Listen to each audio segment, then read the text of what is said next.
Halo, Mr. Fir. Pak Fir. Iya Pak, Pak. Ya, jelas suara saya. jelas Pak. Ya, eh, Mister yang share ya? Iya Pak, iya Pak. Oke, siap.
Pak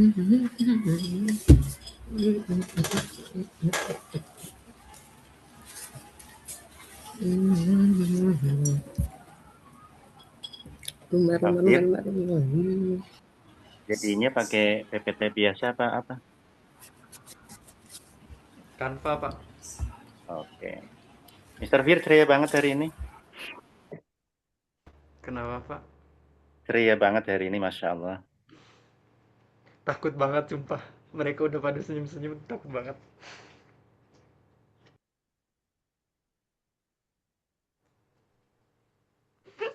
Kebukain pura-pura nggak denger itu.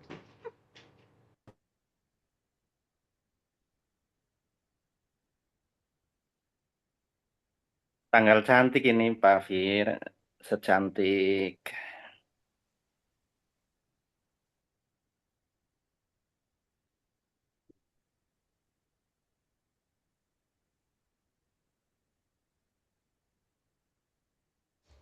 Secantik apa Pak? Secantik masa depan saya. Iya, begitulah. Tuh kan bukain udah senyum tuh. Secantik bidadari. Bidadarinya.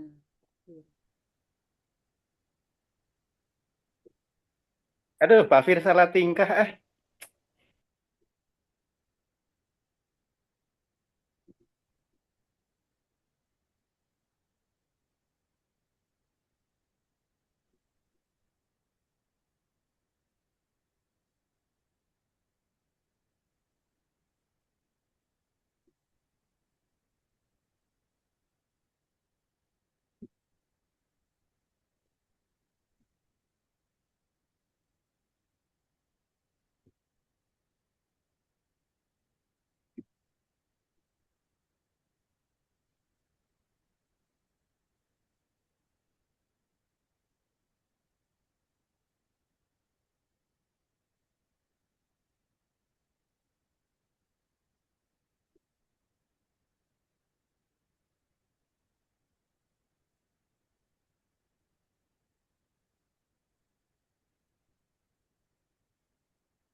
Bu Listi, Pak itu dosen belum masuk ya?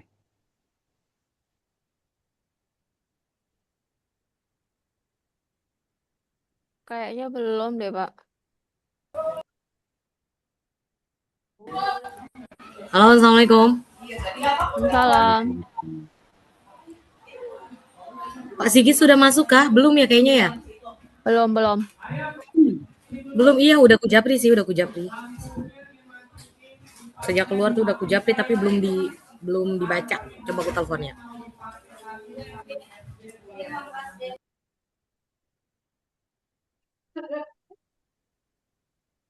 Maafkan sayangku.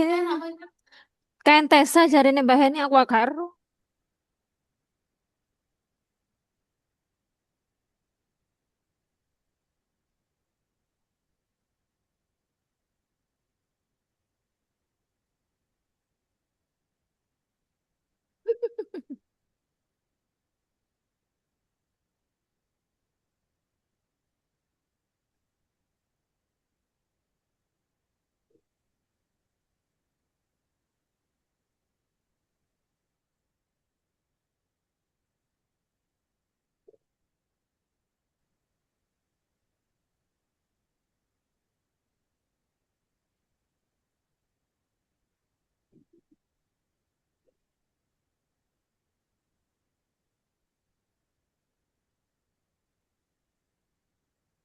Oh, oke.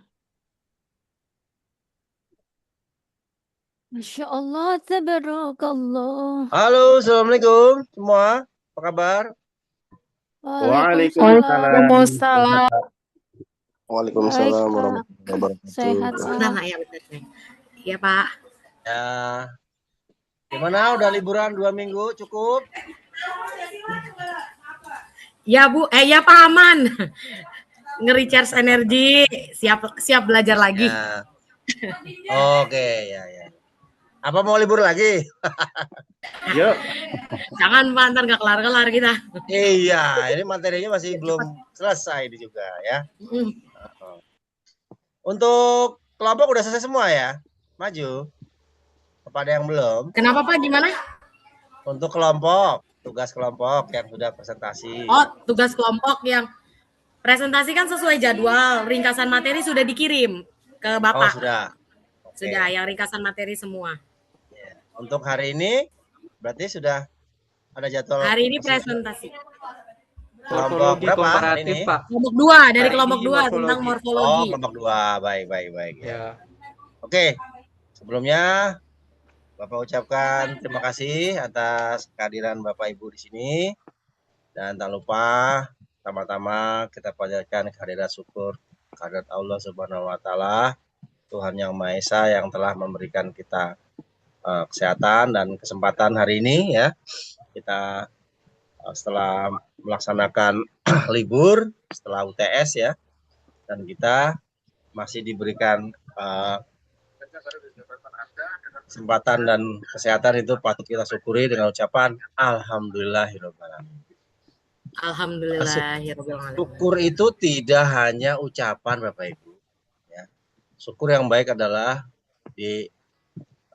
aplikasikan dengan perbuatan, niat baik ya, dan juga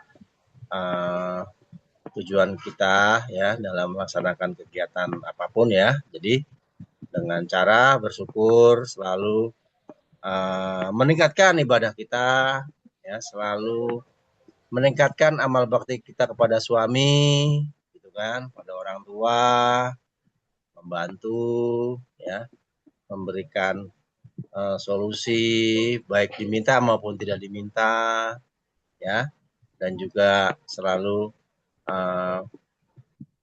infak sedekah. Nah, itu penting ya. Nah, jadi itu, dan mudah-mudahan Bapak Ibu semua di sini selalu menjaga kesehatan ya. Kalau bicara kesehatan itu tentunya kita mempunyai target-target yang harus dilaksanakan ya. Karena kalau kita syukur alhamdulillah sehat itu ucapan, tapi kalau tidak diikuti dengan perbuatan dan doa, ya itu kan juga kurang sesuai. Oke, baik. pembukaan dari Bapak itu saja dan nanti insya Allah Bapak mau lihat juga ya materinya seperti apa. Nanti setelah selesai materi Bapak akan melihat apakah materi itu sudah memadai atau belum. Dalam arti memadai itu sudah apa namanya lengkap ya sesuai materi intinya ya dari materi yang sudah dibahas. Nah nanti kalaupun nanti ada sedikit sana sini kekurangan atau perlu ditambah nanti akan Bapak tambahkan gitu ya. Oke, silakan kelompok 2 untuk mempresentasikan dan nanti teman-teman mohon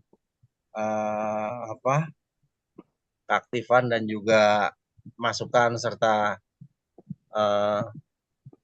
komentarnya dalam kesempurnaan materi ini dan jika ada hal yang perlu ditambahkan atau ditanyakan silakan ya karena kita sudah masuk ke dalam sesi pasca UTS ya. Jadi kita persiapan nanti udah UAS ya. Nah, ini untuk hasil UTS ya Bapak Ibu ya. Sebagian besar sudah Bapak koreksi ya. Setelah Bapak koreksi hasilnya secara umum itu baik. Dan mungkin 1-2 ada yang masih kurang ya mungkin mispersepsi ataupun lupa mungkin ya itu wajar ya namun secara umum Bapak lihat sudah baik hasil dari tes kemarin dan mudah-mudahan nanti Bapak doakan dalam kegiatan UAS nanti Bapak Ibu diberikan hasil yang maksimal sempurna dan paling baik amin. Amin. Allahumma amin. Oke silakan Bapak persilakan untuk kelompok 2. Ya. Kelompok 2-nya siapa presentatornya, moderatornya Pak? Pak Teguh, Pak Fir? Iya, saya Pak Bu. Teguh.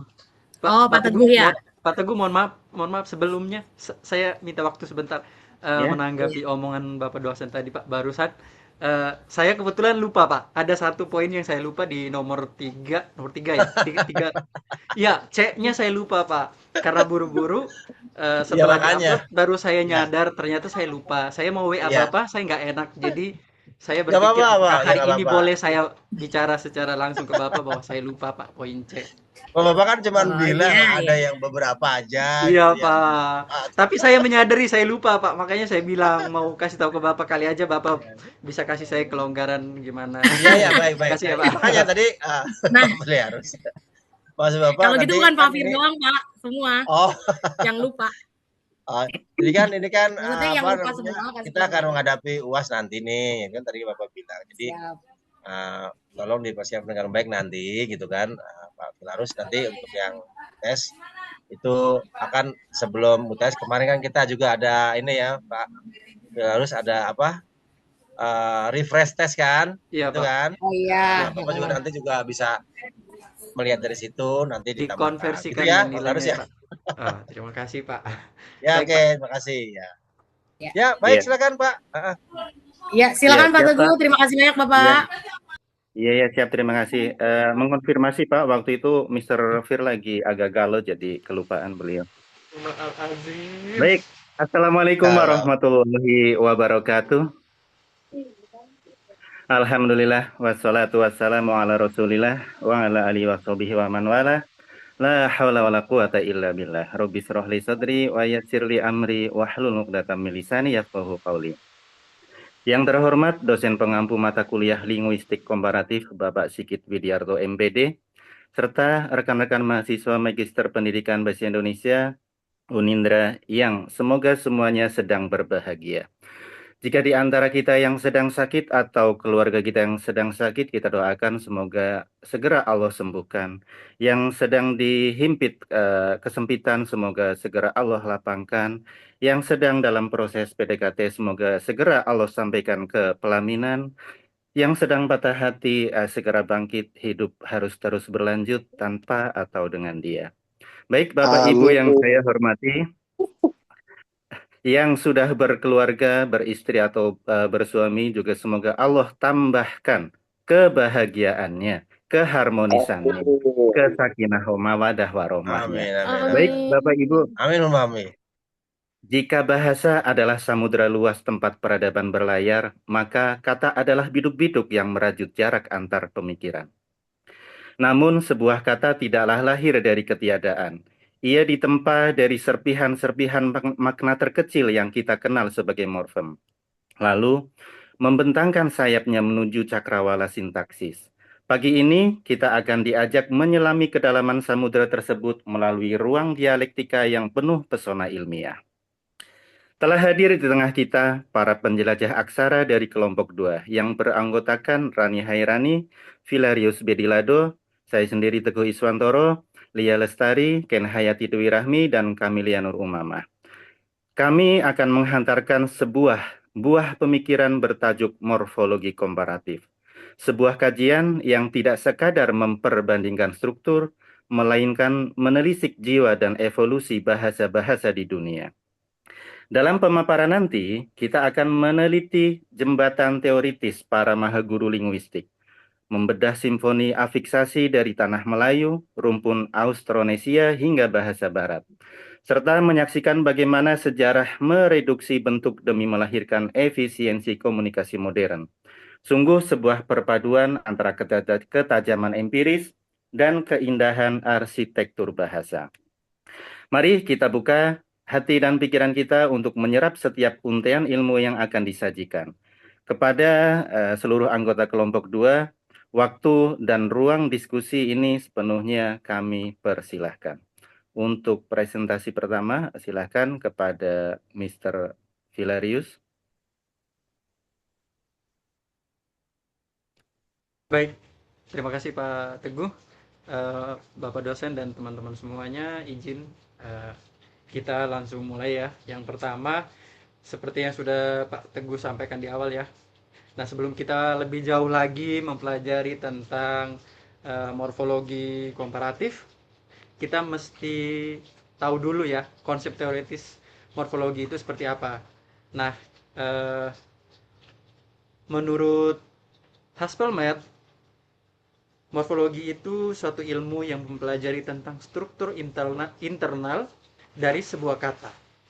Nah, sejalan dengan Haspelmath, Pak Krida Laksana juga berpendapat bahwa morfologi adalah studi tentang morfem dan pola kombinasi dalam membentuk kata-kata yang bermakna dalam sebuah bahasa. Selain itu, Cair juga berpendapat bahwa morfologi adalah cabang linguistik yang mengidentifikasi satuan dasar bahasa sebagai satuan gramatikal yang terkecil. Nah, selain Cair, ada Spencer dan Zwicky yang berpendapat juga bahwa morfologi adalah kajian sistem dan kaidah pembentukan kata serta aturan yang mengatur proses morfologis. Nah, perlu kita tahu ya Bapak Ibu bahwa pemahaman morfologi itu penting untuk kita analisis di bidang analisis komparatif ya antar bahasa dan tipologi linguistik. Nah, oleh karena itu kami dari kelompok 2 mencoba menarik kesimpulan pengertian morfologi itu bukan sekedar studi inventarisasi kata, melainkan disiplin ilmu yang mengkaji mekanisme internal bahasa melalui analisis morfem dan pola kombinasinya. Nah, secara esensial, studi ini bersifat integratif karena menghubungkan sistem kaidah pembentukan kata dengan peran fungsionalnya dalam struktur gramatikal yang lebih luas. Dengan demikian, dapat dikatakan bahwa morfologi adalah jembatan antar unit terkecil bahasa atau yang disebut morfem menuju konstruksi yang lebih besar yaitu sintaksis. Selanjutnya,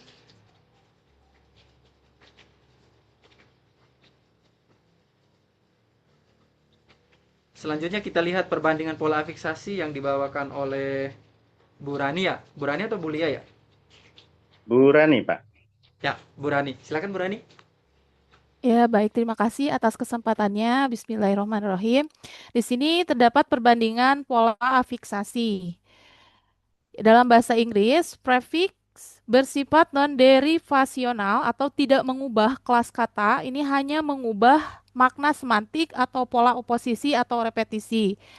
Dalam bahasa Indonesia, prefiks bersifat sangat produktif atau derivasional, sering mengubah kelas kata dari nomina atau adjektiva menjadi verba. Contoh, bahasa Inggris, kata sifat happy atau bahagia. Ini diberi prefix an menjadi unhappy atau sedih. Kelas kata ini tetap kata sifat atau adjektiva. Sedangkan bahasa Indonesia, kata benda, jalan, diberi prefix ber menjadi berjalan. Kelas kata berubah total menjadi kata kerja atau verba. Yang kedua, perbandingan utama dan ciri khas Indonesia. Dalam bahasa Inggris ini lebih dominan mengandalkan sufiksasi untuk mengubah kelas kata atau derivasi. Bahasa Indonesia memiliki sistem morfologi yang kompleks karena bersifat aglutinatif atau menempelkan afiks secara beruntun dan memiliki variasi alomorf atau perubahan bunyi afiks ini bergantung pada fonem awal kata dasar. Contoh, sufiks bahasa Inggris, misalnya sad atau adjektiva, ditambah akhiranes menjadi sadness atau kesedihan menjadi nomina. Alomorf Indonesia, prefiks me berubah otomatis demi kemudahan artikulasi, asimilasi fonetis. Me ditambah baca menjadi membaca, muncul bunyi lambial M. Me ditambah tulis menjadi menulis, fonem T luluh menjadi dental N. Selanjutnya, sufiks dan tipologi Gorontalo. Sufiks dalam kajian komparatif, bahasa Gorontalo menunjukkan produktivitas sufiks yang berbeda dengan bahasa Indonesia, terutama dalam menandai aspek tindakan. Apakah pekerjaan sudah selesai, sedang berlangsung, atau berulang pada verba. Tipologi bahasa Gorontalo ini dikategorikan memiliki sifat aglutinatif murni. Struktur morfologinya sangat sistematis dan taat asas. Dalam penempelan morfemnya dibandingkan bahasa Indonesia yang kadang semi gramatikal. Contoh, untuk audiens dalam bahasa Indonesia kita membutuhkan kata penunjuk seperti ia sedang makan atau ia sudah makan. Di bahasa Gorontalo, perubahan struktur internal kata melalui proses afiksasi spesifik sudah otomatis memuat informasi waktu atau aspek tersebut tanpa perlu menambahkan kata keterangan terpisah. Contoh kata Gorontalo, menandakan rujukan kolektif atau orang tua, menunjukkan bagaimana afiksasi mengunci makna sosiolinguistik lokal secara sistematis. Bisa dilanjutkan slide-nya?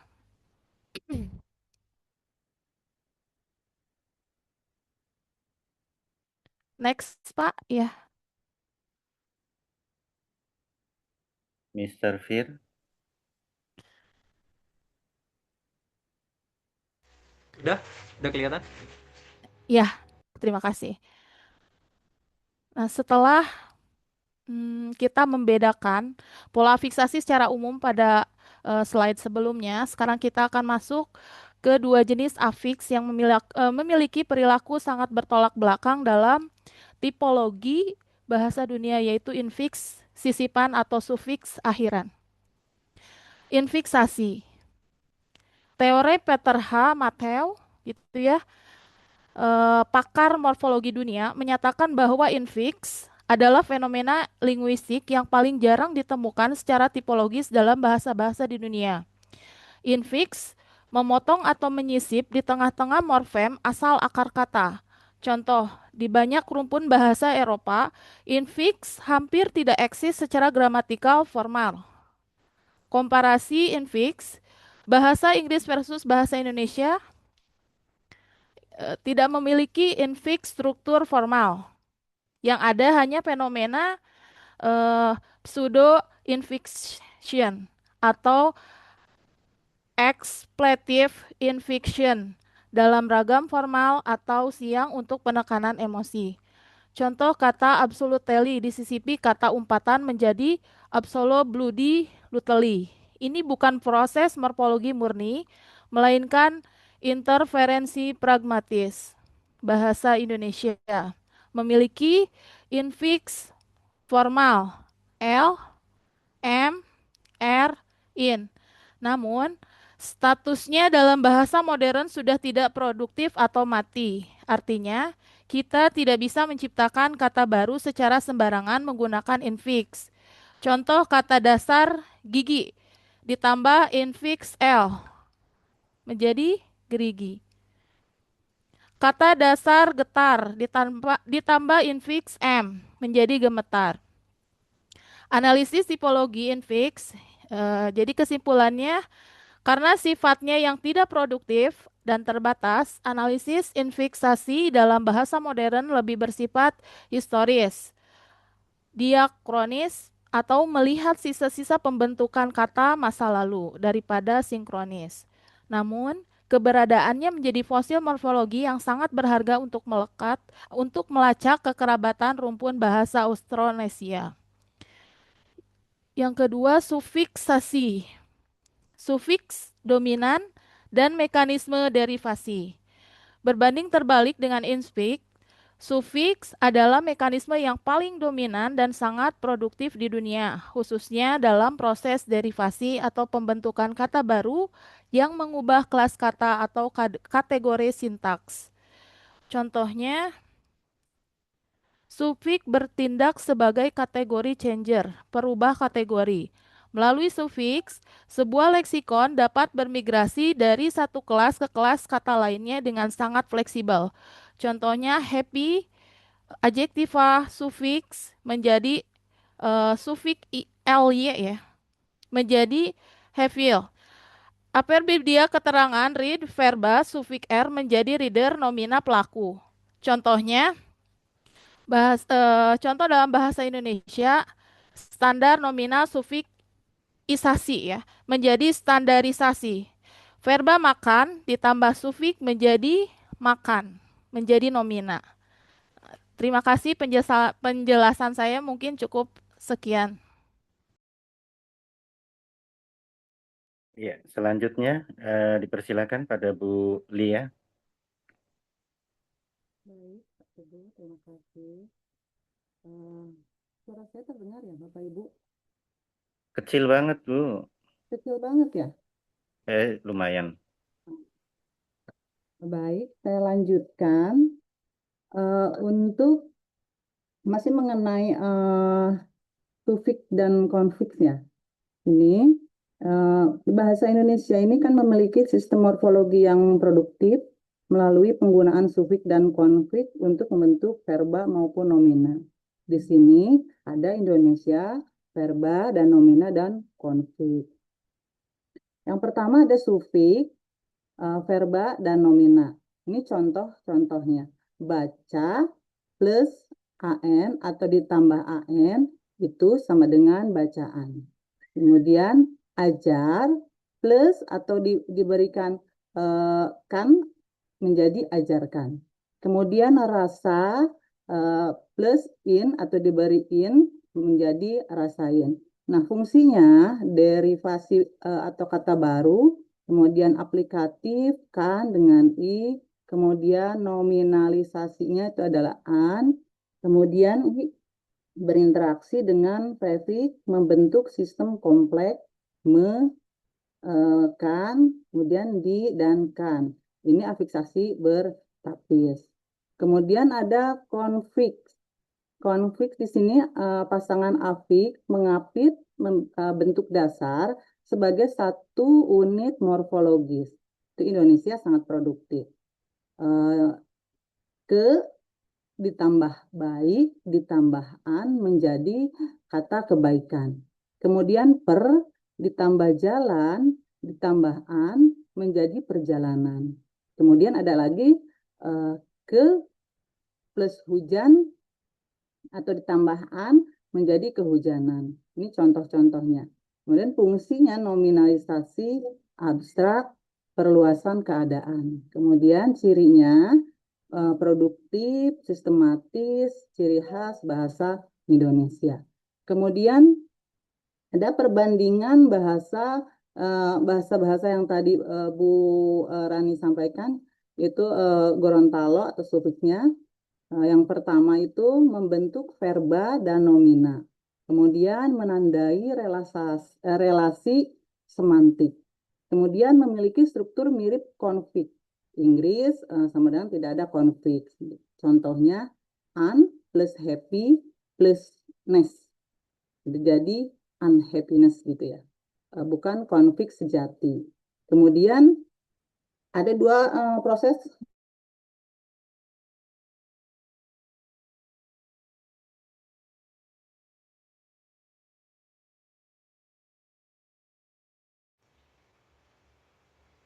Bu Lia.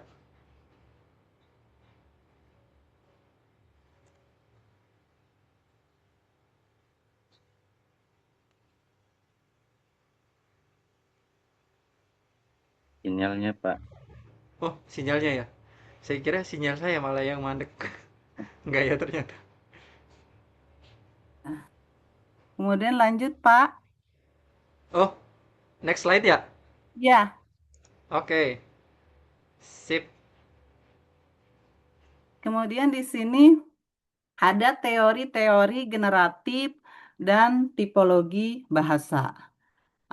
Bahasa Indonesia di sini sebagai bahasa agglutinatif memiliki ciri penggunaan afiks yang jelas dan berurutan. Nah, jadi di sini ada teori-teorinya. Itu yang pertama mengenai teori generatif yang kita ambil dari pernyataan hal ya di sini ya. Tahun 1973. Jadi pola afiksasi bukan hanya aturan pembentukan kata, tetapi sistem yang lebih kompleks. Kemudian ada sistem saringan atau filter. Filter morfologis menjelaskan inovasi morfologis dan batasan pembentukan kata. Lanjut lagi ada bahasa aglutinatif, yaitu bahasa Turki dengan afiks berurutan dan batas jelas antar morfem. Kemudian dilanjut Latin dan Yunani kuno. Afiks kumulatif dengan morfem yang lebih lebur atau fused dalam satu bentuk. Kemudian ada lagi fungsi komparatif. Ini di sini bahasa Barat yang menggunakan afiks infleksional untuk menandai fungsi gramatikal. Nah, yang terakhir adalah tipologi posisi. Di sini ada bahasa Indonesia dan Austronesia. Di sini ada penggunaan prefix dan konfiks secara masif. Dengan demikian, kajian teori generatif dan tipologi di sini bahasa membentuk pemahaman karakteristik serta proses pembentukan kata dalam berbagai bahasa secara mendalam. Mungkin itu saja, Pak. Silahkan dilanjut. Ya, Terima untuk kasih. selanjutnya silakan pada Ibu Ken Hayati. Baik, terima kasih. Saya akan melanjutkan untuk pengurangan morfem. Dalam konsep dasar linguistik komparatif, perubahan fonologis atau bunyi yang hilang menyebabkan morfem ikut tereduksi. Contoh bahasa Latin ke bahasa Perancis, amar, amir. Ini adalah perubahan bentuk dan pengurangan unsur. Mohon maaf, apakah suara saya jelas ya? Karena ada suara deg-deg di belakang. Jelas bukan? Aman? Oh ya, baik. Saya lanjutkan untuk yang kedua yaitu gramatikalisasi, yaitu formem leksikal yang berubah menjadi formem gramatikal, morfem gramatikal, lalu mengalami penyusutan. Contoh, going to, ini kalau dalam bahasa Inggris ya, menjadi gonna. Kemudian yang C adalah analogi dan penyederhanaan. Sistem bahasa ini cenderung menjadi lebih sederhana agar mudah digunakan. Hilangnya penyusutan atau penyederhanaan morfem, baik secara bentuk maupun fungsi dalam perkembangan historis bahasa. Ini ada 5 jenis ya. Yang pertama, afiksasi yang hilang. Ini adalah hilangnya afiks dalam proses morfologi. Contohnya penghilangan prefiks atau sufiks, simplikasi secara struktur katanya. Yang kedua adalah penggabungan morfem atau peleburan dua kata atau lebih menjadi morfem menjadi satu bentuk yang tidak dapat dipisahkan lagi. Kemudian ada klitisasi, yaitu morfem yang bergantung secara fonologis pada kata lain, jenisnya prolitik dan enklitik.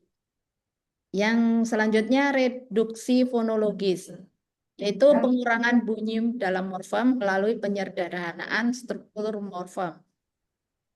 Selanjutnya zero morfem. Morfem ini tidak memiliki wujud fonologis yang menandai kategori gramatikal tanpa bentuk yang nyata. Mungkin itu saja yang bisa saya sampaikan. Untuk selanjutnya dilanjutkan, silakan. Silakan Bu Kamelia untuk slide selanjutnya. Baik, saya akan melanjutkan dari presentasi kali ini. Jadi, adapun faktor penyebab pengurangan morfem antara lain adalah ekonomi bahasa. Jadi penutur itu cenderung lebih memilih efisiensi dalam penggunaan bahasa. Contohnya, telah disingkat menjadi telah dalam penggunaan bahasa informal. Adapun kontak bahasa, pengaruh dari bahasa lain menyebabkan penyederhanaan struktur morfologis. Jadi penggunaan bilingualisme mempengaruhi sistem dari morfologi itu sendiri. Faktor internalnya, adapun proses fonologis alami dalam bahasa mendorong penyederhanaan bentuk, yaitu asimilasi dan penghilangan bunyi terjadi alami, erosi fonetis dalam bahasa lisan sehari-hari, serta frekuensi penggunaan. Bentuk yang sering digunakan cenderung mengalami reduksi lebih cepat. Sebagai contohnya, secara formal itu kan kita menyebutkannya aku akan, lalu dalam percakapan ada peleburan jadi aku kan, seperti itu. Lalu perubahan sosial, perubahan masyarakat dan budaya mempengaruhi struktur bahasa secara signifikan. Urbanisasi pada masyarakat mengubah pola komunikasinya, dan generasi muda mengadopsi bentuk yang lebih sederhana dan efisiensi dalam pergaulan sehari-hari.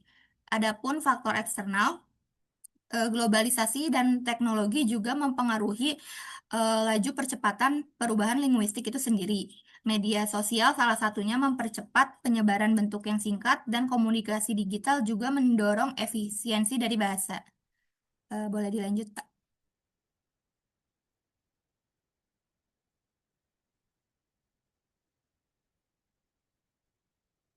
Slide berikutnya, Pak.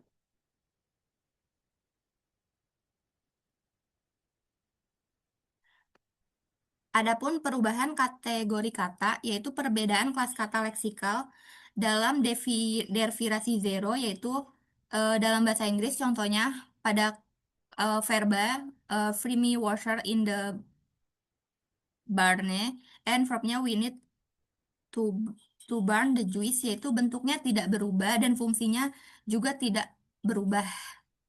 Seperti di nomina bahasa Indonesia, simpan air itu di botol, dan verbanya itu botolkan air itu.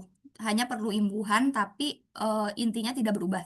Kesimpulannya, bahasa Indonesia memiliki pagar morfologis tanpa imbuhan dan perpindahan kategorinya terbatas. Adapun fitur morfologis bahasa Indonesia aglunatif, konferensi terbatas tanpa imbuhan, afiks infleksional tidak ada, afiks infleksionalnya tidak ada, konferensinya terbatas tanpa imbuhan, serta bersifat jamak, yaitu membuat morfologis lebih kompleks. Sedangkan pada bahasa Inggrisnya konferensinya ini lebih bebas, morfologi juga lebih sederhana, dan afiksnya bersifat secara aktif. Adapun konteks utamanya pada bahasa Inggris itu lebih bersifat bebas, Indonesia terbatas, dan morfologi sederhana pada bahasa Inggris, serta morfologinya lebih kompleks pada bahasa Indonesia karena perlu kayak seperti ditambahkan imbuhan, seperti itu. Lalu analisis kasus afiks, contoh bahasa Inggris, contohnya adalah pada penggunaan pada waktu saat ini ya, present, yaitu I go to school, dan pada waktu lampau yaitu they went to school. Kata berubah sesuai waktu. Pada ada keterangan waktu itu mereka katanya berubah, dan afiksnya itu juga ditambahkan seperti penambahan s dan es. Sedangkan kalau di bahasa Indonesia itu tidak berubah, hanya menambahkan keterangan waktu. Sebagai contoh, dia pergi ke sekolah, mereka pergi ke sekolah. Kata perginya tidak berubah, cuma ditandai dengan penambahan keterangan waktu. Bahasa Indonesia tidak menandai waktu atau persona pada verba, informasi ditambahi melalui konteks atau kata keterangan di belakang. Untuk penjelasan berikutnya akan kembali dijelaskan oleh Pak Filarius.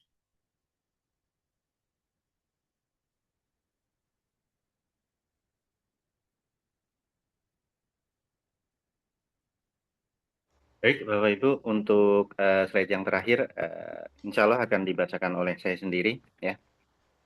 Baik, terima kasih yang sudah membacakan sebelumnya. Untuk berikutnya adalah inovasi morfologis antar bahasa. Definisinya, perubahan atau pembentukan morfologi baru. Ya, tidak diwarisi dari bahasa proto, kemudian merupakan perkembangan baru. Adaptasi dan evolusinya, yaitu adalah analogi kata baru berdasar pola lama. Reanalisis salah duga bahasa morfem. Interferensi globalnya sufiksisasi dari isation.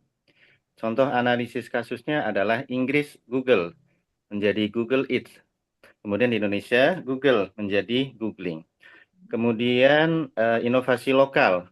Kata kopi menjadi ngopi, yaitu verba minum kopi. Sate menjadi nyate, ya.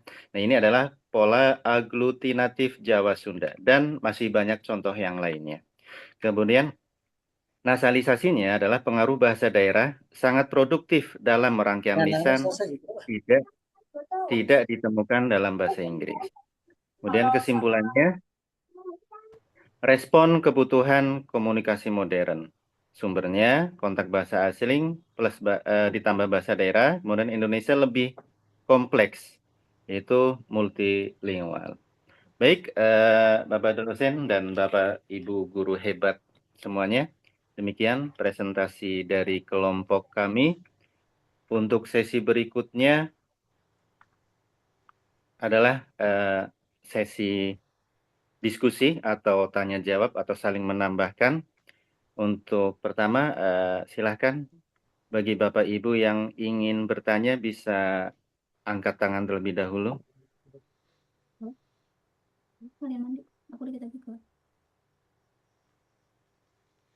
Bapak Ibu, Iya, siap. kita mau putarin video itu nggak? Maksudnya Oh iya, di secara simpelnya aja. Boleh ya? Boleh, Oke, boleh. Bapak Ibu, sebelum diskusi ini ada video kompilasi singkat aja.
Sorry Bapak Ibu, nggak ada suaranya ya ternyata ya. Maaf.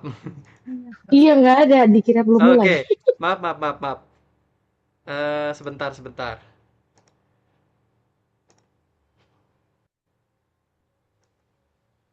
Kita ulangi lagi ya dari awal ya.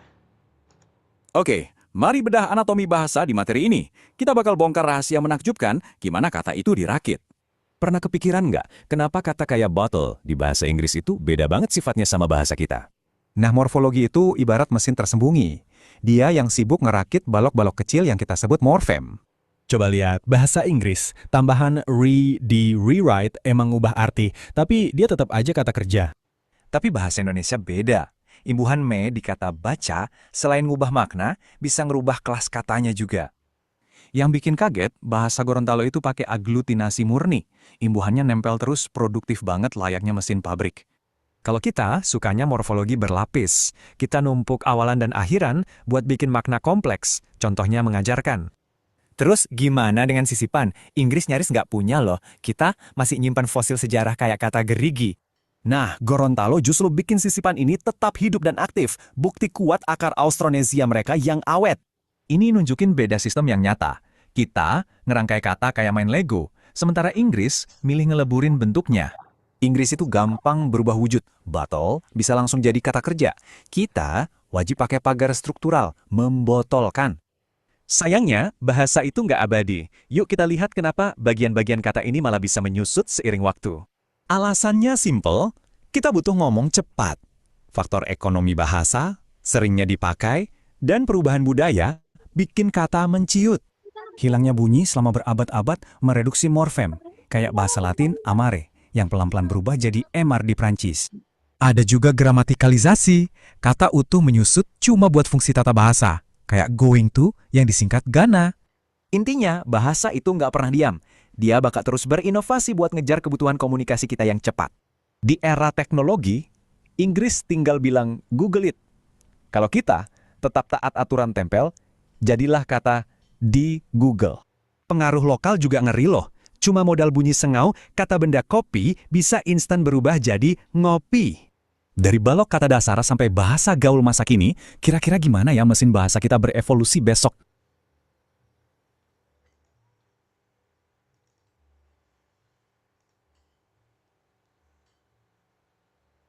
Baik, terima kasih Pak Fir.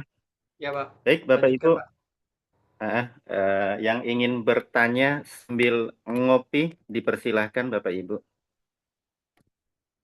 Silahkan raise hand dulu.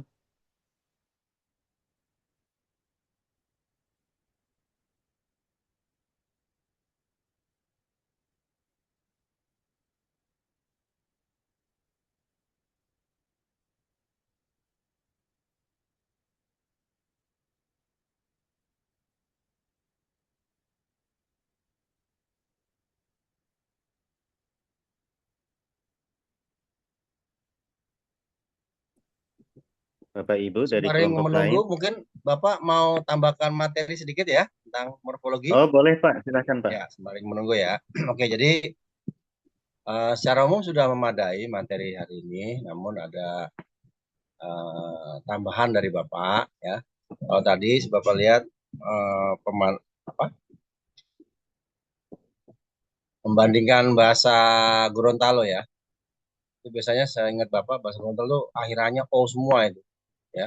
Di sini ada yang berasal dari Gorontalo, Sulawesi. Ada nggak? Itu dia akhirannya O semua itu biasanya ya. Dan tadi dijelaskan perubahan dari perubahan dari kata-kata itu juga memang masuk ke dalam bahasa rumpun Austronesia gitu. Nah, ini Bapak mau sedikit tambahan materi ya.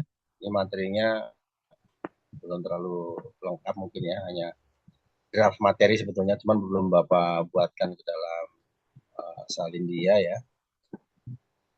Jadi sudah nampak ya Bapak Ibu ya. Ini kebetulan di sini Bapak melalui bahasa Tagalog ya. Bahasa Tagalog Filipina ya. Jadi kenapa Bapak pilih ini karena merupakan satu rumpun ya Austronesia ya, tapi juga mempunyai perkembangan morfologis yang berbeda ya. Nah, di sini kenapa perbandingan ini sangat menarik karena ada beberapa perbedaan ya atau aspek yang perlu Bapak Ibu ketahui. Dari aspek pertama sistem fokus di sini atau diatesis. Jadi kalau dalam bahasa Tagalog itu masih mempertahankan sistem fokus ya. Artinya dia karena masih dekat juga ya dengan bahasa-bahasa di Taiwan, itu Formosa ya. Jadi sifatnya masih kompleks dia. Kalau bahasa Tagalog, kalau Indonesia ini masih sederhana ya. Nah, kalau bahasa Tagalog ini sistemnya fokus dalam hal kata kerja ya, harus setuju dengan subjeknya. Maksudnya antara kata kerja dan subjek ini menyatu dan sesuai gitu. Kita ambil contoh aja langsung ya. Contohnya di sini ada Bu Mili. Ini pelaku ini ya, kalau Bu Mili. Fokusnya kepada orangnya, pelaku, subjek. Kalau Binili itu objek. Ya. Kalau Bilhan itu lokasi. Ya. Jadi ada fokus pelaku, objek dan lokasi. Kalau bahasa Indonesia dalam kata kerjanya cukup aktif pasif ya, jadi lebih umum membeli, dibeli. Jadi ini Bu Mili ini artinya kalau tidak salah ya, saya membeli ini. Ya, saya membeli. Kalau Binili fokus berarti dia dibeli gitu ya, atau mereka dia atau kamu dibeli. Ini objeknya. Kalau Bilhan ini lokasi fokus, jadi belinya di salah satu lokasi ya. Nah, kalau di Indonesia itu cukup aktif pasif ya. Dalam bahasa komparatif Tagalog ya dengan bahasa Indonesia ya, intinya ya itu tadi, kalau dia masih konservatif mempertahankan bentuk-bentuk kuno. Kalau Indonesia tuh mengalami penyederhanaan morfologis yang sederhana ya, dengan berjalannya dengan waktu. Yang kedua yaitu penggunaan sisipan. Tadi juga dijelaskan ya materi tadi, sisipan ya, sufik, afik dan seterusnya ya, banyak, kita sudah lengkap ya. Jadi di sini mempertahankan sisipan ya merupakan fosil. Fosil itu hal yang sangat lama ya, udah terpendam lah ya. Jadi dalam bahasa rumpun Indonesia ini, kalau dalam bahasa Indonesia kan katanya kita juga masih ini ya, menganut adanya sisipan ya, tapi sudah tidak produktif, artinya hanya beberapa kata-kata yang memang harus disisipkan ya. Contohnya ini gigi, gerigi, tunjuk, telunjuk dan seterusnya ya. Nah, kalau dalam bahasa Tagalog, sisipan ini juga masih produktif ya sebagai inti dari sistem tadi. Contohnya di sini akar kata bili ya, beli ya. Bili. Kalau beli itu kalau bahasa Tagalognya bili. Jika ingin menjadikan bentuk lampau, dia tinggal tambahkan sisipan Bapak Ibu ya. Membelinya udah lama lah ya, kemarin atau bulan lalu ya. Sisipannya in ya, B in ili, artinya sudah dibeli ya. In bin ili itu artinya sudah dibeli. Dalam pengulangan juga sama, tadi di dalam bahasa Gorontalo juga dijelaskan ya, pengulangan tadi. Dalam bahasa Indonesia juga sama, seperti buku, sayur mayur dan seterusnya. Kalau dalam bahasa Tagalog ini reduplikasi atau pengulangan ini juga intensif sama ya. Contohnya beli, akan membeli, tapi lebih ke aspek waktu dia ya. Jadi pengulangan dalam bahasa Tagalog itu bukan ke jumlah dari benda, tapi aspek waktu ya. Jadi umpama bili kan membeli, kalau bibili diulang kan, itu artinya akan membeli. Jadi beda ya fokusnya. Terus yang berikutnya adalah yang terakhir ini ya, tabelnya ini ya, tapi belum Bapak sempat buat tabel ini. Jadi intinya dalam bahasa Indonesia itu kita aktif pasif ya. Kalau bahasa Tagalog itu fokusnya ada 3, yaitu pelaku, objek dan lokasi ya. Kalau dalam bahasa Tagalog itu terbatas ya, artinya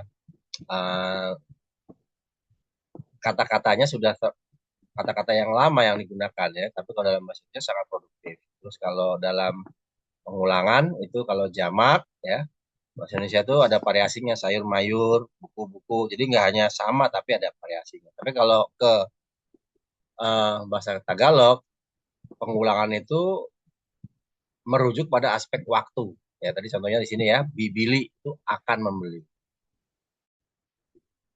Yang terakhir struktur kata, ya ini kalau dalam bahasa Indonesia cenderung stabil ya. Jadi sangat kalau dari Tagalog untuk struktur katanya sangat dinamis.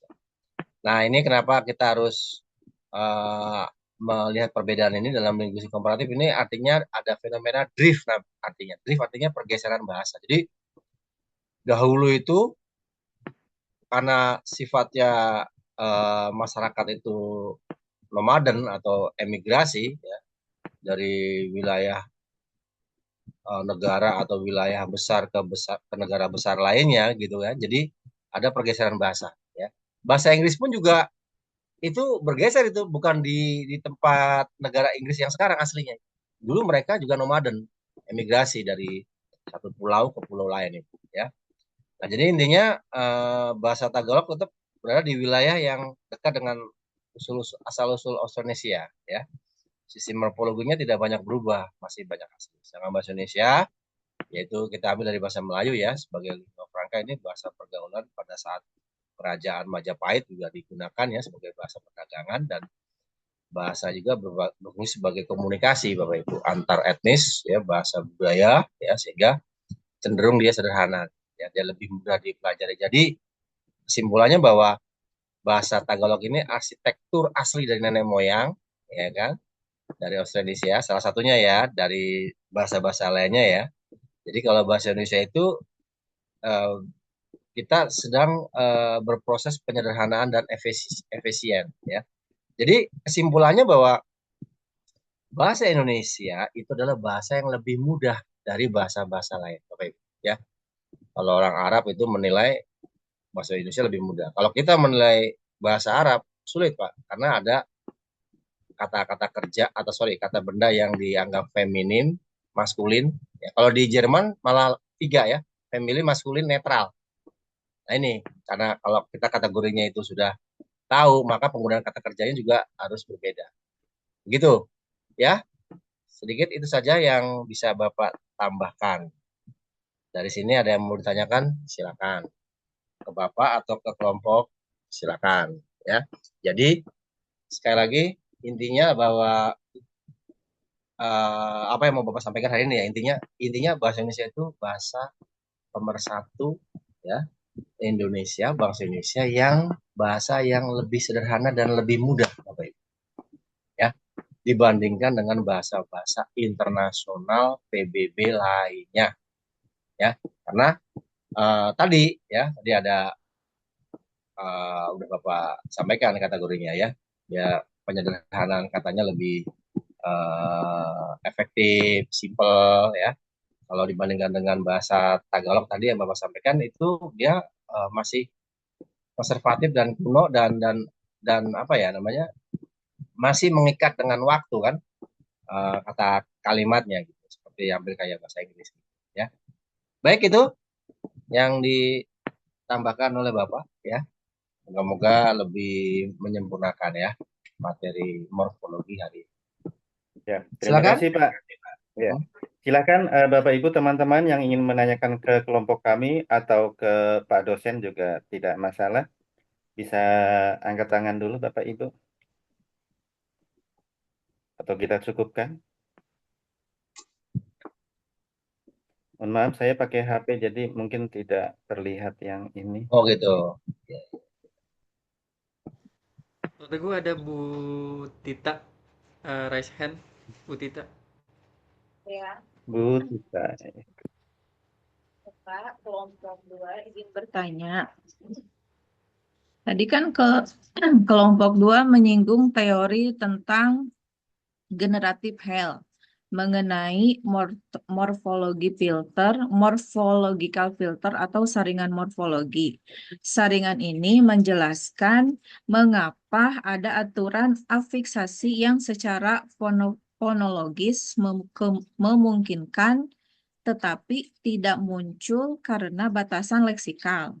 Nah, pertanyaannya, sebutkan dan evaluasilah satu contoh kasus ketidakteraturan atau pengecualian afiksasi dalam bahasa Indonesia formal yang membuktikan bekerjanya sistem filter morfologi ini. Itu saja, Pak, pertanyaannya. Terima kasih. Ya, terima kasih pertanyaannya Bu Tita. Pertanyaan yang luar biasa. Insya Allah sudah kami catat, sebutkan dan evaluasilah salah satu kasus ketidakteraturan atau pengecualian afiksasi dalam bahasa Indonesia ya Ibu ya. Oke. Bapak Ibu yang lain, apakah masih ada? Kami Maksud Pak Teguh luar biasa membingungkan ya, Pak. gimana? Oke, lanjut. Bapak Ibu yang lain mungkin ada. Ya, Bapak Ibu yang lain ada ini. Ibu Labibah. Kita tampung dua dulu ya Bapak Ibu karena waktunya sudah cukup siang.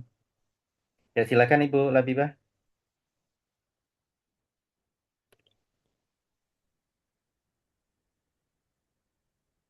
Ibu Labibah ingin bertanya.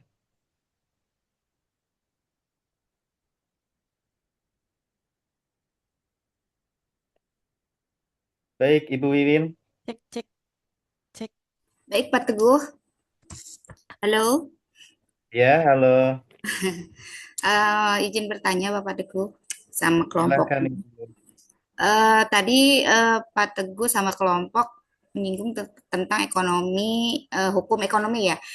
Nah, saya mau bertanya, hukum ekonomi bahasa menyatakan bahwa penuturan cenderung meminimalkan upaya artikulasi melalui pengurangan morfem ya Pak, seperti sinkop, klitisasi atau kemunculan morfem nol. Namun, bahasa juga harus mempertahankan informasi sematik agar tidak terjadi kegagalan komunikasi sistematik. Bagaimana cara bahasa Indonesia ragam lisan atau informal tetap mampu mempertahankan kejelasan informasi gramatikal seperti aspek atau penandaan waktu ketika aplikasi formalnya mengalami redukasi masif atau kehilangan sama sekali dalam percakapan sehari-hari, Pak. Jelas nggak, Pak? Oke, siap. Siap, Bu Win. Insya Allah pertanyaannya cukup panjang, tapi insya Allah sudah terekam. Ya, makasih ya, Pak. Bagaimana cara bahasa Indonesia ragam lisan? Siap-siap, Bu Win. Ya. Terima kasih.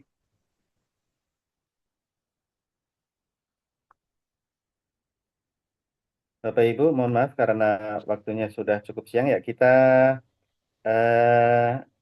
jawab dulu pertanyaan yang dua ini ya, Bapak Ibu. Baik, untuk pertanyaan yang pertama itu tadi dari Bu Tita ya. Sebutkan dan evaluasilah satu contoh kasus ketidakteraturan atau pengecualian afiksasi dalam bahasa Indonesia formal yang membuktikan bekerjanya sistem filter morfologi ini. Seperti itu ya Bu Tita ya. Silakan kepada rekan-rekan kelompok 2, Ibu Rani mungkin. Baik, terima kasih atas kesempatannya. Terima kasih Bu Tita atas pertanyaannya. Izin menjawab. Contoh paling nyata dalam bahasa Indonesia adalah proses nasalisasi. Misalnya prefix menasal pada kata dasar berawalan konsonan seperti K, KTSP gitu ya. Secara aturan fonologis, umum konsonan tersebut luluh. Contohnya tulis, sapu misalnya tulis jadi menulis, sapu menjadi menyapu. Namun, saringan morfologis atau filter tersebut menahan aturan ini pada kata-kata tertentu untuk mencegah ambiguitas leksikal atau karena pengaruh kata serapan yang belum terintegrasi penuh. Contohnya kata mengkaji atau mempelajari dan mengaji atau membaca Al-Quran. Yang keduanya berasal dari bentuk dasar yang mirip namun sengaja dibedakan lewat saringan morfologis antara maknanya tidak bertubrukan. Begitu pula pada kata mempunyai, bukan mempunyai, di mana konsonan P tidak luluh karena batasan historis leksikal tertentu. Seperti itu Ibu Tita, terima kasih.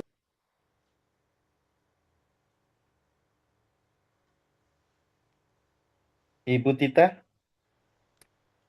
Ya, sudah cukup, Pak. Terima Ya, kasih Bu sudah cukup Rani Ibu dan Tita. teman-teman. Ya. Oke, terima kasih Bu Kemudian untuk pertanyaan yang kedua, itu tadi ada hukum ekonomi bahasa ya Bu ya, bukan hukum ekonomi biasa.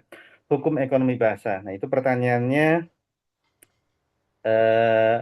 tadi bagaimana cara bahasa Indonesia tetap mampu mempertahankan kejelasan informasi gramatikal. Seperti itu ya Bu, kurang lebih ya Bu ya, dari Ibu Betul, Wiwin. betul Baik, Pak. untuk pertanyaan ini, teman-teman dari kelompok 2, ada yang ingin menjawab?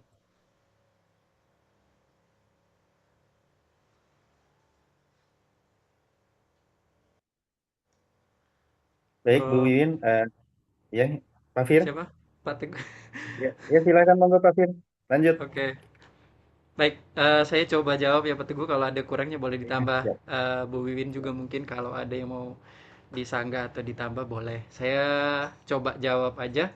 Jadi dari pertanyaan Bu Wiwin tadi, eh, bahasa Indonesia ragam lisan itu ketika mengalami reduksi morfem atau pengurangan atau penanggalan afiks secara masif, misalnya kalimat saya membaca buku jadi gaulnya gue baca buku. Nah, informasi gramatikalnya tidak hilang karena dialihkan dari ranah morfologis atau imbuhannya ke ranah leksikal atau kata keterangannya dan sintaksis atau uraian kata. Nah, bahasa Indonesia memanfaatkan kata tugas atau keterangan waktu seperti lagi, sudah, atau baru, atau besok untuk menggantikan fungsi afiksasi formal. Nah, selain itu, konteks situasional saat komunikasi lisan berlangsung memainkan peran krusial dalam menambal hilangnya penanda morfologis tersebut, sehingga prinsip ekonomi bahasanya tercapai tanpa mengorbankan pemahaman makna semantik.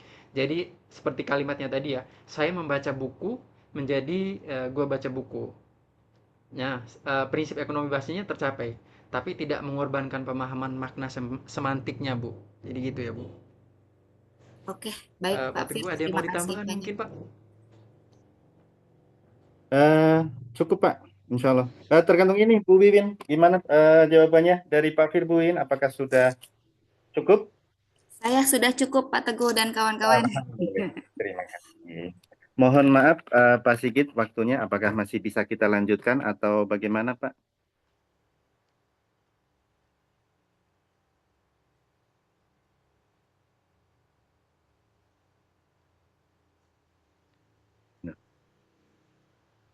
Bu Listi? Bapaknya kayaknya lagi nggak di Ya. Zoom. Masih ada tapi bapaknya nggak ada, nggak kelihatan.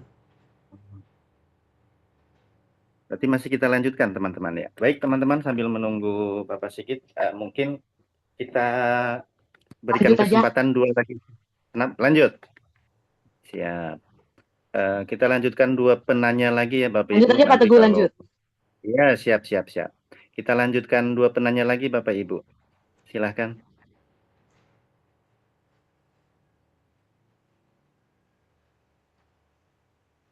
Bu Labibah mungkin mau bertanya. Iya, tadi Bu Labibah Iya. sudah raise hand kan, tapi belum nanya, Bu. Mau Iya, ditanya nggak, tadi Bu? Ibu Labibah tadi tidak terdengar suaranya. Bisa di via chat Ibu kali, Lab, Bu, kalau memang ada Ibu gangguan. Labibah. Ditelepon aja Bu Labibah itu.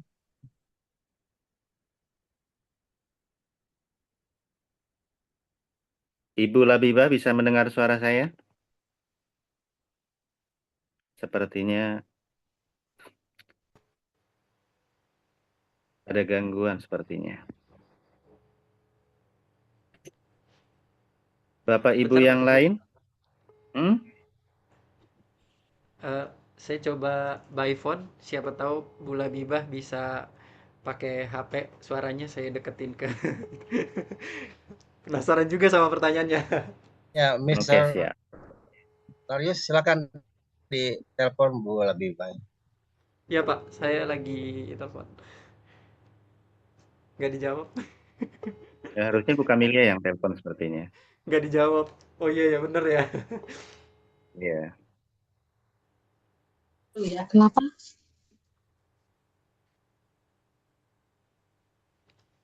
Mbak, Mama tuh sih dulu.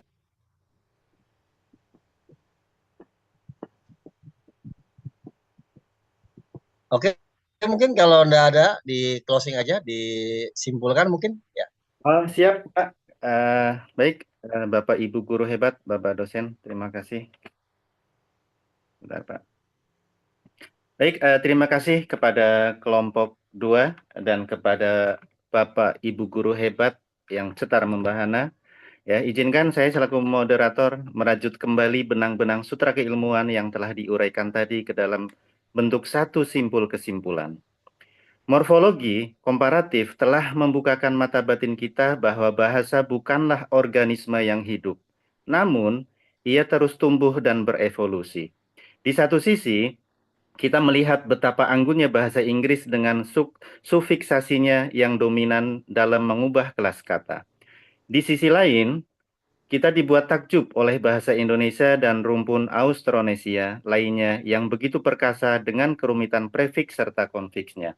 Bertapis-tapis membangun makna layaknya ukiran seniman yang rumit namun presisi.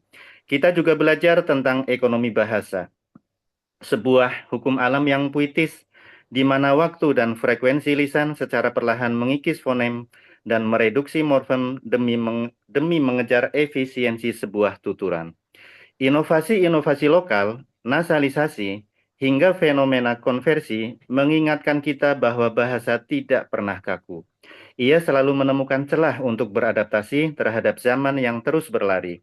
Tanpa imbuhan, bahasa Indonesia mungkin memiliki pagar morfologis yang membatasi. Namun, lewat afiksasi, ia memiliki sayap yang melesat melampaui batas-batas maknawi. Baik, Bapak Ibu guru hebat ya.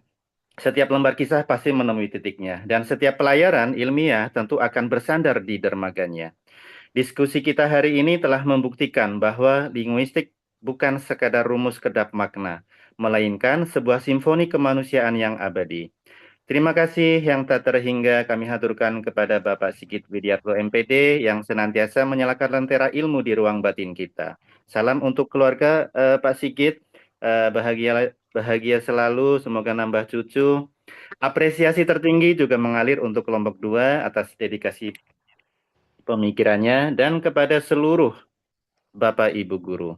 Jika ada untaian kata yang kurang berkenan atau ada makna yang berselisih dalam penyampaian dari lubuk hati yang terdalam, saya memohon maaf yang setulus-tulusnya, sebab kesempurnaan hanya milik Sang Pencipta, sedangkan kekhilafan adalah penanda bahwa kita manusia yang harus terus belajar. Bunga mawar tumbuh di dekat selokan, harumnya merekah menghias taman. Terima kasih atas segala perhatian. Semoga ilmu ini abadi di dalam ingatan. Amin. Terima kasih. Assalamualaikum Terima kasih Pak Teguh dan warahmatullahi kawan-kawan. wabarakatuh. Waalaikumsalam. Waalaikumsalam warahmatullahi wabarakatuh. Baik, terima kasih. Kita beri aplaus lagi untuk kelompok hari ini dan sampai ketemu minggu depan. Jaga kesehatan dan kelola stres. Semoga kita menjadi orang-orang yang selalu bersyukur. Assalamualaikum, selamat siang. Amin, Pak. Terima kasih, Bapak. Assalamualaikum warahmatullahi wabarakatuh. Terima kasih. banyak, Bapak.